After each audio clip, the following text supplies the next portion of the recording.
Hey everyone, it's Chris again. Gonna talk about Zombie Town real quick and the day-night cycle. Day-night cycle takes about an hour, and when you're gone, I've been gone for uh, basically a real life day. But after about an hour, it cuts off, and it only penalizes you for an hour of being away. Which it's not really a penalty; it's just showing the passage of time. Every time you log in, you have a day go by if it's been long enough, an hour or more, and things happen to your people, good or bad, and you get to see what happened. So I'm on day 8. I think I'm gonna die. So I didn't play enough. The last time I was playing, it really let my stuff just fall apart because I was testing some things. So I have some new missions, which is typical. Um, I'm mousing over the different things to show you. So I lost 3 materials. I lost 6 medicine. I got so unlucky. We got people sneaking out. That's not really a big deal. Robbers stole 5 medicine. So I lost a lot of medicine. And then I had someone die from too many wounds, probably because I didn't have enough medicine. Someone died from too many wounds. The zombies were breaking through the walls because they weren't strong enough. And someone was bit. He got bit twice.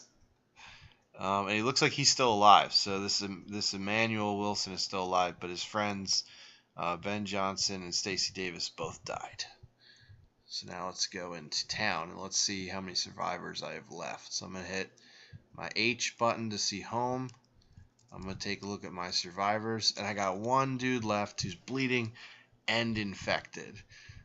So I left my colony in pretty bad shape, and that's what happens. And I also got really unlucky by losing all that medicine, because those 2 people that died from wounds probably would have lived if I had some medicine. So that is how the cookie crumbles. And day 8 is pretty far. That's a minimum of 8 hours of play.